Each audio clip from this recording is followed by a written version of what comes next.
Welcome to Book to Blueprint, where powerful books become practical blueprints for real life. You do not need more information, you need execution. This is Book to Blueprint. All right, let's get right into it. Today, we're not just doing a simple summary of Robert Greene's The Art of Seduction. Nope, we're tearing it down to the studs and rebuilding it as an actionable blueprint, something you can actually use. Think of this as your personal cheat sheet for execution. Right from the get-go, the source material sets a very specific tone. It's strategic, it's calculated. This isn't about some kind of magic or just being naturally charming. As Ovid pointed out 2,000 years ago, it's all about technique. Seduction is presented as a skill, something that can be learned, that can be practiced, and ultimately mastered. So, to build this blueprint, we're going to break it down into these 6 key parts. We'll start with the end game, what are we even trying to achieve? Then we'll get into the core philosophy, the rules of the game, the step-by-step plan, the daily habits you'll need, and finally, the big mistakes that will absolutely sink your ship. Let's begin. First things first, what is the actual goal here? If you do all of this correctly, what's the specific result you're aiming for? Well, according to the source, the single core outcome is to guide your target to a point of psychological surrender, a moment where they willingly, even happily, let go of their ability to resist you.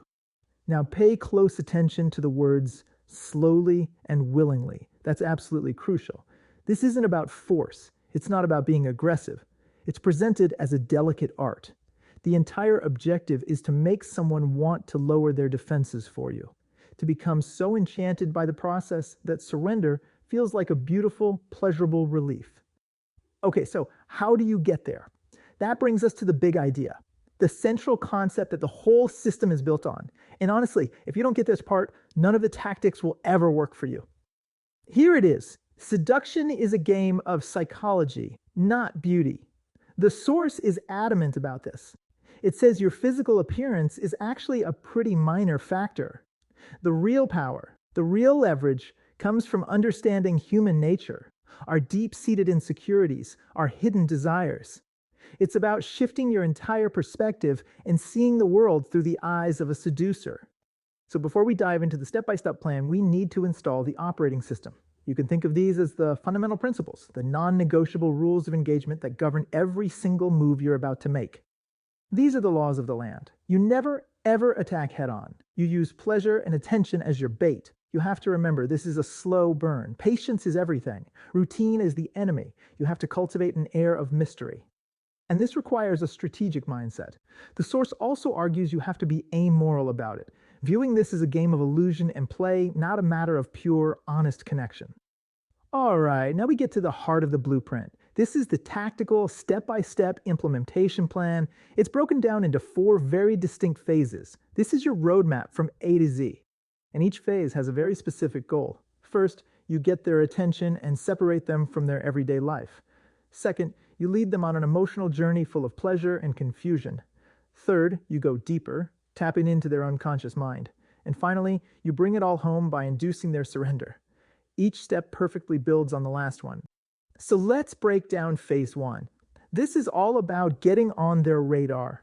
See, your target is probably just living in their own world, wrapped up in their own anxieties and routines.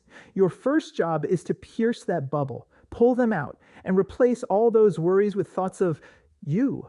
So how do you actually do it? Well, the blueprint is really clear. First, you have to choose the right person, someone who's actually vulnerable to your specific type of charm. Then you never approach head on. You come in from the side, maybe as a friend, so their guard is down. Then you subtly create a need, making them feel like something's missing from their life, something only you can provide. And you do this by mirroring them, their values, their moods, making them feel totally and completely understood. Okay, so once you're living rent-free in their head, you move to phase 2. And the goal here is to get them a little off balance emotionally. You're going to take them on a roller coaster, mixing intense pleasure with just enough confusion to get them absolutely hooked. The key tactics here are all about creating unpredictability. You keep them guessing. You show moments of vulnerability yourself, which is a brilliant way to disarm their suspicion and make you seem more real. You start to subtly isolate them from their friends or routines that might bring them back down to earth. And all of this is done to build an illusion, a private fantasy world just for the two of you. Phase 3 is where things get really deep. This is probably the most powerful stage of the whole process. You're not just playing with their conscious emotions anymore. Now you're targeting their deep-seated, often unconscious desires. Now, I know these tactics sound pretty intense. Affecting a regression? What that really means is making someone feel so protected and cared for, they start to become almost childlike and dependent on you. You hint at things that are a little forbidden to create a thrill.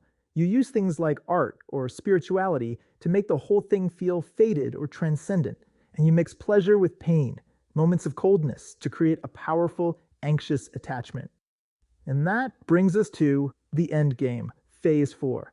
By now, their mind is occupied, their emotions are on a string, and their unconscious is totally hooked. Now and only now is it time to execute the climax of the seduction and, just as importantly, manage what comes after. Now, the key maneuver here is kind of counterintuitive. You pull back, just a little bit. By showing a little coldness, you create panic and make them start pursuing you. You let your desires show, not through words, but through your energy. Then, right at the peak of their desire and confusion, you make a bold, decisive move. And after it's all done, you have to manage the exit just as artfully to avoid a messy fallout. So, that's the 4-phase game plan. But knowing the playbook isn't enough. You actually have to embody the role of a seducer, and that requires daily practice. So let's look at the recurring behaviors you have to turn into second nature. This table turns abstract ideas into concrete daily drills. So for attention to detail, your practice is to just notice one small, unique thing about someone every day. You'll know it's working when you can use that detail later in a thoughtful comment. For poeticize your presence, this just means practicing strategic absence. Don't reply to a text instantly. Be unavailable sometimes, the measure of success when people tell you they miss you. And finally, master insinuation. Try to plant one subtle idea in a conversation. You'll know you've nailed it when they bring it up later, thinking it was their idea all along. And finally, no blueprint is complete without knowing where the landmines are. These are the critical mistakes that will instantly expose you as clumsy, selfish, or just plain manipulative. This is the anti-seducer's playbook. This lays it out perfectly. Impatience is your #1 enemy. Slowness is your superpower here. Selfishness is an instant turn-off. Your focus has to be entirely on the other person. Being too direct or forceful shatters the illusion. It has to be indirect. And finally, overexposure kills all mystery. You have to hold something back, always. Avoid these 4 traps and you'll avoid failure. So there you have it. That's the entire system. We've defined the outcome as psychological surrender. We've installed the operating system, and we've walked through the 4-phase execution plan. We've even covered the daily habits and the critical mistakes to avoid. But at the end of the day, a blueprint is just a tool of power. And the final question, the one I'm going to leave with you, is a personal one. How will you use it? If you have a book in mind that should be added to our list, comment below. If this blueprint helped you, subscribe and build with us. We are doing this one book at a time. Remember, you do not attract what you want. You attract what you do. More blueprints are coming. Stay intentional, stay consistent. Now it is time to act and build.